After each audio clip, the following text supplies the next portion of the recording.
दोस्तों welcome back to a channel the rail यात्री।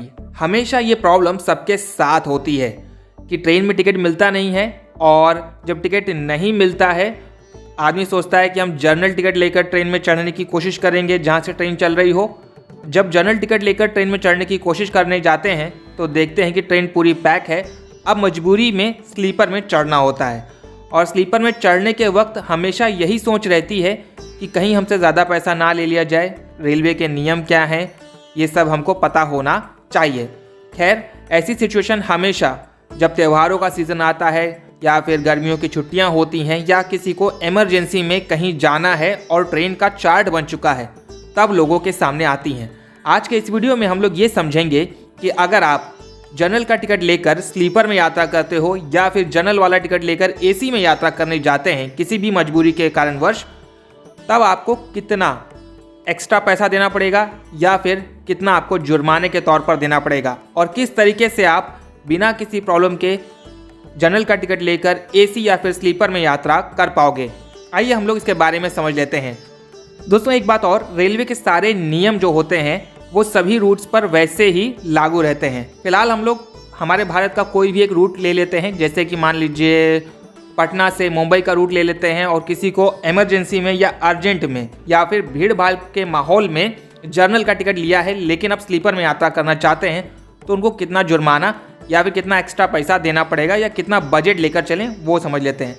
अगर आपने जनरल का टिकट लिया है, स्लीपर में यात्रा करने जा रहे हो, तो जो कुछ भी आपने जनरल का टिकट लिया हुआ है या जितना पैसा दिया हुआ है वो तो छोड़ दीजिए, उसके अलावा जितने का टिकट होगा स्लीपर का उतना पैसा तो आपको देना ही पड़ेगा। कभी कभी ऐसा भी होता है कि आपने जल्दबाजी में जनरल का टिकट भी नहीं लिया और ऐसे ही ट्रेन में चढ़ गए, उस कंडीशन में आपको डबल किराया, मतलब अगर 500 रुपये किराया है तो आपको 1000 रुपये टोटल देने पड़ेंगे और आपको एक रसीद मिल जाएगी। जो वो रसीद होती है उस रसीद और साथ में जो आपका जनरल वाला टिकट है उस जनरल वाले टिकट पर आप यात्रा कर पाओगे अगर आप जनरल वाला टिकट लेकर यात्रा कर रहे हो। और अगर कहीं पर आपका बिना टिकट के हो और डायरेक्ट ट्रेन में चढ़ गए हो, ट्रेन छूटने वाली थी, तो उस कंडीशन में आप जो आपके पास वाइट कलर की रसीद देंगे टीटी, उस रसीद पे सब कुछ सारी डिटेल्स लिखी होती हैं। उस रसीद से आप जहाँ तक यात्रा करना चाहते हैं वहाँ तक यात्रा कर सकते हैं। लेकिन वहाँ पर एक सबसे बड़ी प्रॉब्लम ये होती है कि टीटी को ये नहीं समझ में आता है कि आप कहाँ से चढ़े थे। तो उस परिस्थिति में आप प्लेटफॉर्म टिकट लेकर अगर ट्रेन में चढ़ते हो तो शायद आपको ये माना जाएगा कि आप इस स्टेशन से इस ट्रेन में चढ़े थे, क्योंकि प्लेटफॉर्म टिकट पर एक टाइमिंग लिखी हुई होती है कि कितने बजे आपने ये टिकट कटवाया था, किस स्टेशन से आपने ये टिकट लिया हुआ था। खैर ये हो गया स्लीपर की कहानी।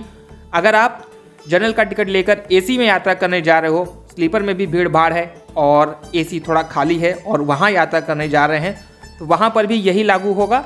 वहाँ पर ये चीज़ होगी कि अगर आपने जनरल का टिकट लिया है तो वो पैसे छोड़ दिए जाएंगे। उसके अलावा आप जहाँ से जहाँ तक यात्रा कर रहे हैं वहाँ तक का आपका पूरा टिकट बनेगा। मतलब अगर 1500 का टिकट है नॉर्मल, कोई अगर यात्री यात्रा कर रहा है तो उतने की आपकी रसीद कटेगी और आप फिर ट्रेन में यात्रा कर पाओगे। सीट तो नहीं मिलेगी हाँ, लेकिन आप ट्रेन में इमरजेंसी में यात्रा कर सकते हैं। फिलहाल दोस्तों कभी आपने ऐसे जनरल टिकट लेकर स्लीपर या एसी में यात्रा की हो तो कमेंट में ज़रूर बताइएगा आपका एक्सपीरियंस कैसा रहा था। और अगर ट्रेन में सीट खाली है और आप जनरल टिकट लेकर ट्रेन में यात्रा करने जा रहे हो तो टीटी आपको सीट भी दे सकते हैं। फिलहाल वो डिपेंड करता है कि टीटी आपको सीट देंगे या ट्रेन में सीट खाली है या नहीं उस पर। आज के इस वीडियो में बस इतना ही रखते हैं। वीडियो पसंद आया हो तो लाइक कर दीजिएगा, चैनल पर पहली बार आए हो तो चैनल को सब्सक्राइब कर लीजिएगा। Thank you so much for watching the Rail Yatri channel and keep supporting.